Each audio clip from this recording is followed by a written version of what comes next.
I pledge allegiance to the flag of the United States of America and to the republic for which it stands, one nation, under God, indivisible, with liberty and justice for all.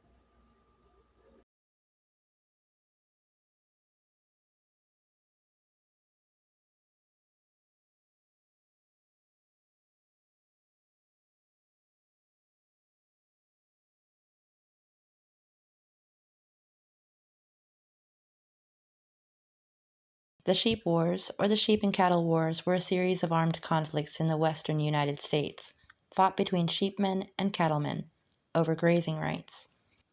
Sheep wars occurred in many western states, though they were most common in Texas, Arizona, and on the border region of Wyoming and Colorado.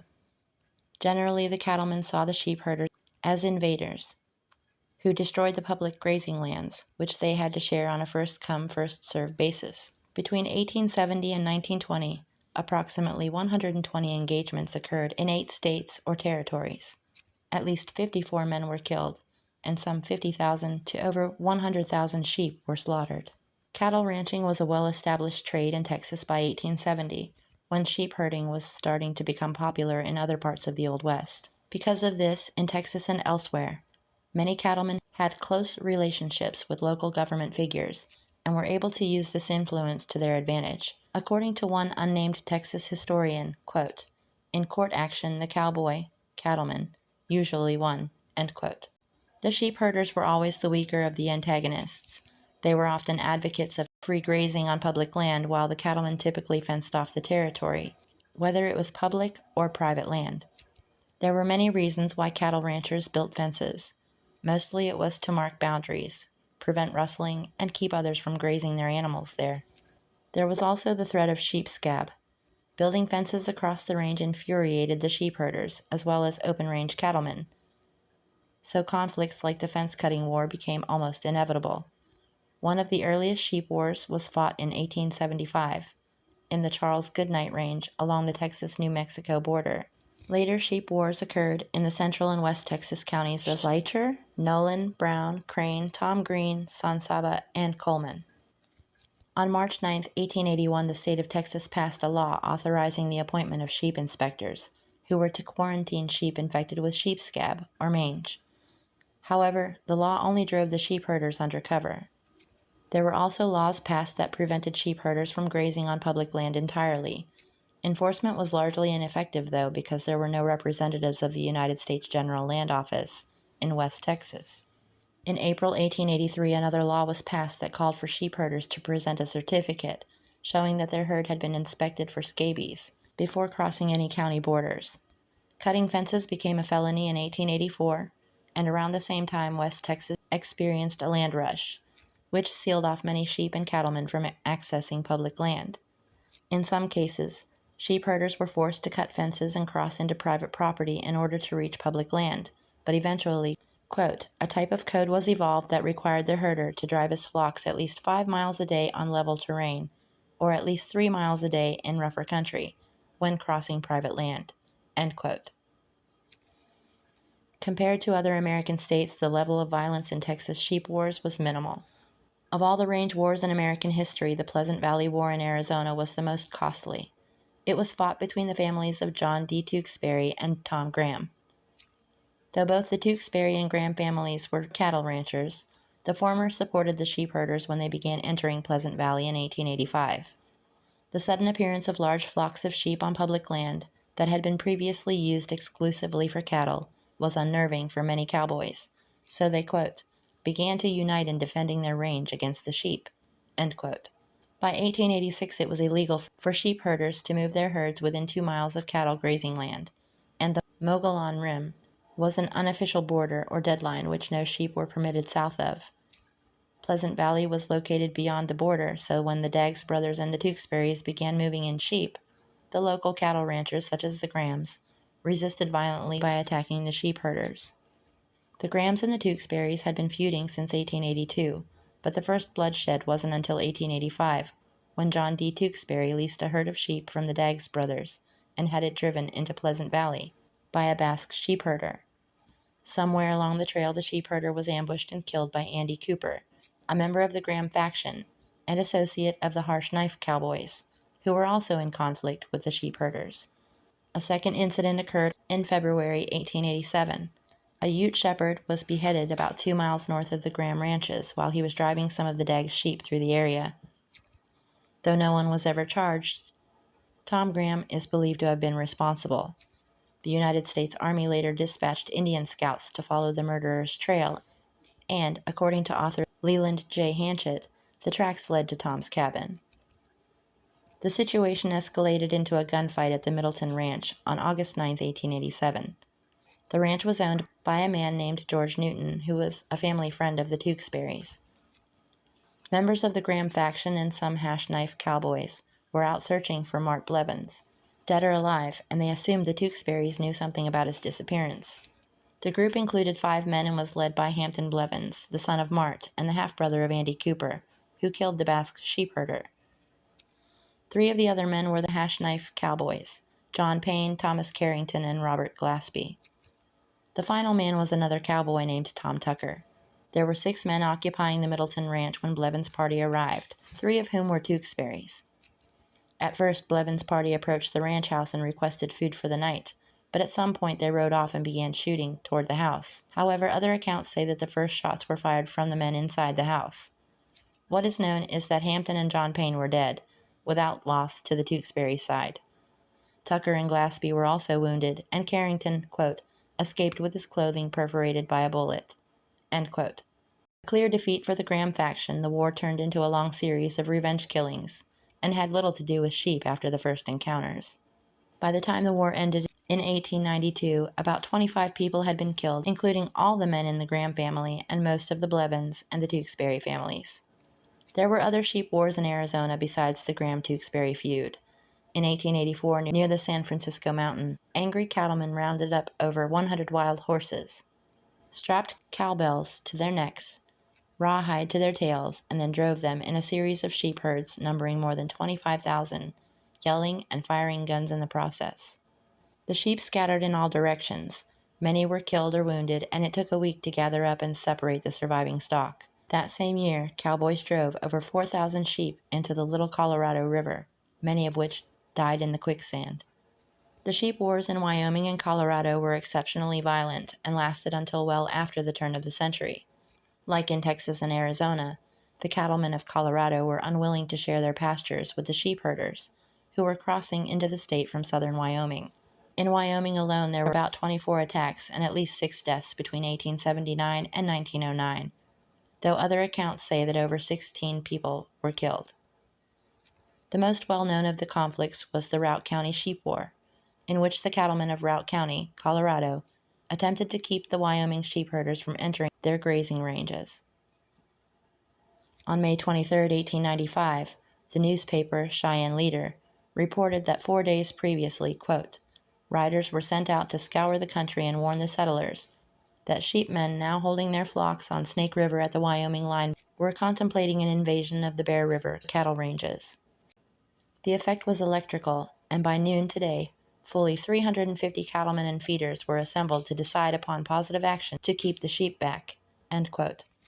Shortly after that, the cattlemen adopted a series of resolutions that established deadlines and effectively banned all sheep herders from entering northwestern Colorado. However, the Cheyenne Leader reported that the sheep herders would most likely disregard the ban and enter the state anyway. To enforce the resolutions, the newspaper said, the quote, stock feeders and cowboys, with a force of 800 to 1,000, are holding themselves in readiness forcibly to resist any advance made south of Hans Peak by the sheep owners. A war is imminent, and unless the more conservative heads prevail, the rifle will figure a conspicuous part in a Routt County sheep war. The sheep that are causing the trouble are some 60,000 head belonging to J.G. and G.W. Edwards and others in Wyoming. Despite the newspaper's claim, most of the sheep herders respected the cattlemen's resolve, which diffused the situation before it became too serious. There were, however, at least 4 violent episodes in the region during the time. The first occurred in 1894 in Garfield County, when 3,800 sheep were driven over cliffs into Parachute Creek. The sheep herder, Carl Brown, attempted to stop the cowboys from killing the flock, but he was shot in his hip. When a posse from Parachute, Colorado rode out to the scene, they found the wounded Brown and a, quote, mass of dead sheep at the foot of a 1,000-foot bluff, end quote. The Craig Courier reported the following on September 14, 1894, quote, the owners of the sheep were residents of Parachute with rights to the adjacent range, and the posse made a futile race to apprehend the raiders. John Miller owned 1,700 of the sheep, and Charles Brown, uncle of the wounded man, 2,100. About 1,500 more sheep were massacred the same year in the same county. According to Jack Edwards of Wyoming, in late June 1896, 2 of his sheep herders were killed by Colorado cowboys, and 300 of his herd were massacred. Upon learning of the raid, Edwards headed toward the scene, but he was intercepted by a, quote, party of masked men, end quote, who ordered him to remove the rest of his flock back across the border. After the raid on January 23, 1897, Edwards told an Omaha reporter the following, quote, I have an armed force of about 50 men ready for the clash when it comes. I am compelled to keep a small army about my place all the time. A short time ago, 300 sheep were killed, and 2 herders. For a while it looked as though the entire Colorado militia would have to be called out, but the sheepmen and cattlemen looked out for themselves, and there were few graves in the vicinity of Meeker that go to show that they know how to do this, end quote. Another incident took place on the morning of November 15, 1899, when 40 masked men attacked a sheep camp located on the lower Snake River. During the foray, over 3,000 sheep were, quote, clubbed and scattered, end quote. The shepherds were robbed and their wagon was burned. Some of the more serious raids outside of the northwestern Colorado area occurred in 1887, 1896, 1902, 1905, and 1909.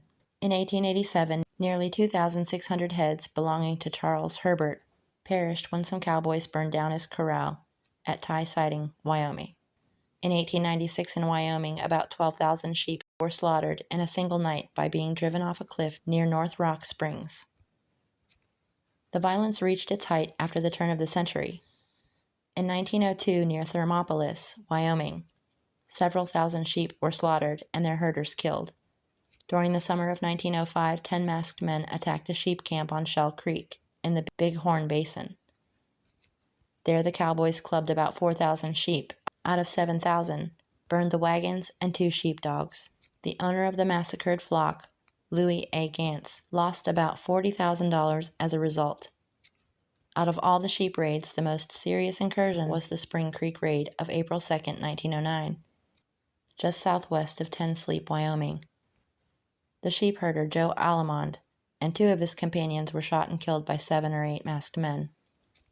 The raiders also killed about 25 sheep and 2 dogs and burned the wagons with kerosene. Because sheep raiders had never been prosecuted in a Wyoming court before, many believed that the murderers would get away with the massacre. However, 7 men were eventually arrested, 5 of whom were sent to prison. The conviction of the 10 sheep murderers brought peace to Bighorn County. After the 1909 attack, cattlemen were reluctant to raid sheep camps because now they risked being punished for it. Though there were 2 more Wyoming sheep raids in 1911 and 1912, no more sheep herders were murdered. The last known sheep raid in Colorado occurred 8 years later.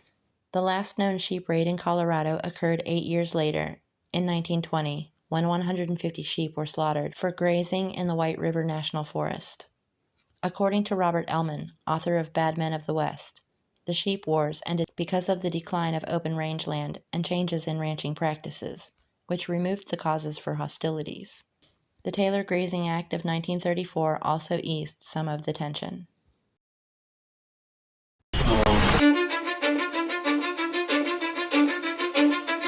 Cause I don't give a fuck what you say. Yeah, I'ma do shit my way. So you can go kick rocks, I'ma stack bricks up, build what I want to make.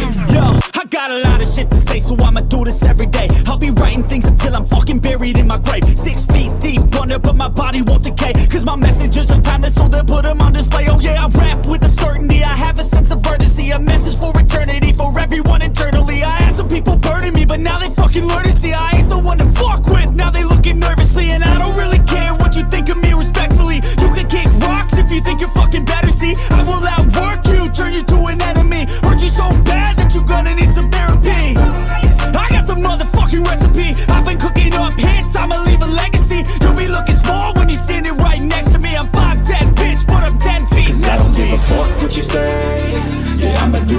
my way.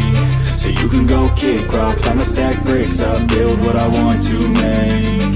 Cause I don't give a fuck what you say, yeah, I'ma do shit my way. So you can go kick rocks, I'ma stack bricks up, build what I want to make. Yeah, I'ma do it my way.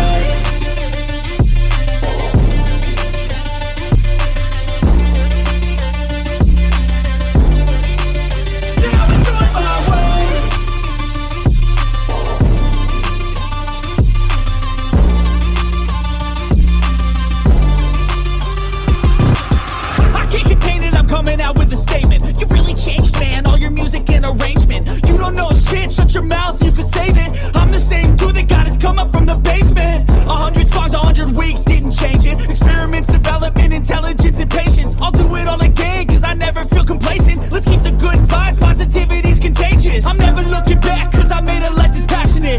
A college graduate suppressing all his talents, yeah. He found a way to go and change, become an advocate for taking control of your life, go out and battle. And you think you have a dream, then act on it, get after it, get out your head and fucking capture it. You got one life to master it. Don't give up on your future, we all start losers. We're all late bloomers, gotta struggle through the sewer. What you say, yeah, I'ma do shit my way. So you can go kick rocks, I'ma stack bricks up, build what I want to make. Cause I don't give a fuck what you say, yeah, I'ma do shit my way. So you can go kick rocks, I'ma stack bricks